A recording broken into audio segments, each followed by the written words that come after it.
नमस्कार. माझ्या सर्व कामगार बंधू आणि भगिनींनो, सत्यमेव जयते अर्थात सत्याचाच नेहमी विजय होतो हे जितके खरे आहे तितकेच श्रममेव जयते हेही 100% सत्य आहे. श्रमाशिवाय भाग्योदय होत नाही. यशाला कोणताही शॉर्टकट नसतो आणि कठोर श्रमाच्या माध्यमातून प्रत्येकाला यश मिळत असतं. म्हणूनच श्रमांच्या प्रतिष्ठापनेला आपल्या संस्कृतीत अपार महत्त्व आहे. श्रमाचे पूजन करणारा आपला देश आहे. आपण अनेक मधमाशांच्या एकत्रित परिश्रमातून प्राप्त होणारे अतिशय सुंदर मध हे परिश्रमांच्या फळांचे वर्णन करण्यासाठी पुरेसे बोलके आहे. आपले पंतप्रधान माननीय नरेंद्र मोदीजी यांनी भारताच्या इतिहासात दिल्या गेलेल्या घोषणांना आज प्रत्यक्षात एक नेमका अर्थ प्रदान केला आहे. भारताने वारंवार आपली शक्ती जगाला दाखवून दिली आणि जय जवान म्हणजे काय हे सिद्ध केले. आपल्या अन्नदात्याला दरवर्षी 6,000 रुपये मदत करण्याचा निर्णय प्रत्यक्षात अंमलात आणून जय किसानच्या मागचा भावही समजावून सांगितला. आज श्रमाचा गौरव करण्याचा क्षण आपला देश अनुभवतो आहे आणि म्हणूनच आजचा दिवस हा आपल्या सर्वांसाठी एक विशेष दिवस आहे. प्रधानमंत्री श्रमयोगी मानधन योजनेचा देशव्यापी शुभारंभ माननीय पंतप्रधानांच्या हस्ते आज होतो आहे. या योजनेत असंघटित क्षेत्रातील कामगारांना प्रतिमाहा 3,000 रुपये पेन्शन दिली जाणार आहे. मला हे सांगताना अतिशय आनंद होतो की असंघटित क्षेत्रातील कामगारांची नोंदणी करणाऱ्या राज्यांमध्ये महाराष्ट्र देशातील दुसऱ्या क्रमांकाचे राज्य ठरले आहे. 4 मार्चपर्यंत सुमारे 2.25 लाख कामगारांची नोंदणी महाराष्ट्रात करण्यात आली आहे.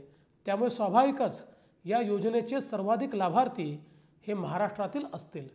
बांधकाम कामगार, घरेलू कामगार, फेरीवाले, शेतमजूर, गृह उद्योगातील कामगार, माथाडी कामगार, विडी कामगार, यंत्रमाग कामगार, आशा सेविका, अंगणवाडी सेविका यांच्यासारख्या विविध 127 व्यवसाय गटातील कामगारांना या योजनेचे लाभ प्राप्त होणार आहेत.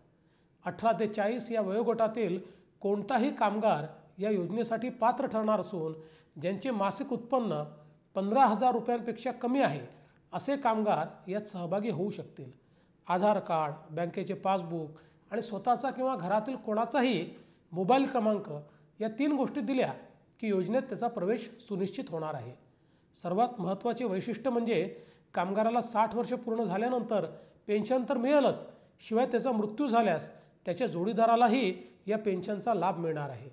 आणि समजा कुठल्याही वेळी असे वाटले की या योजनेतून बाहेर पडावे तर जमा केलेल्या अंशदानासह व्याजाची रक्कम देखील परत मिळणार आहे. राज्य सरकारने आपल्या प्रत्येक नागरी सुविधा केंद्रावर या योजनेचे लाभ मिळवण्याची व्यवस्था केली आहे. समाजातील अंतिम माणसापर्यंत पोहोचण्याचा हा प्रयत्न अतिशय स्तुत्य आहे. महाराष्ट्र सरकारने तर अधिकाधिक कामगार या योजनेत समाविष्ट व्हावेत म्हणून माथाडी कामगार मंडळ, सुरक्षा रक्षक मंडळ, महाराष्ट्र इमारत व इतर बांधकाम कामगार कल्याणकारी मंडळ यांना त्यांच्याकडे नोंदणी असलेल्या कामगारांचे पहिल्या वर्षीचे अंशदान त्या मंडळांनी भरावेत असे निर्देश दिले आहेत. माझे सर्व कामगारांना विनम्र आव्हान आहे की आपल्या उज्ज्वल भविष्यासाठी प्रत्येकाने या योजनेत सहभागी व्हावे. यातून तुम्ही स्वतःची, आपल्या कुटुंबियाची सामाजिक सुरक्षितता निश्चित करणार आहात. बांधकाम कामगारांच्या क्षेत्रात तर महाराष्ट्राने अतिशय उल्लेखनीय कामगिरी केली. जिथे केवळ 1.5 लाख कामगारांची नोंदणी होती तिथे आता 10 लाखाच्या वर ही नोंदणी गेली आहे. त्यासाठी स्वतंत्र अशी अटल आवास योजनासुद्धा सुरू केली आहे.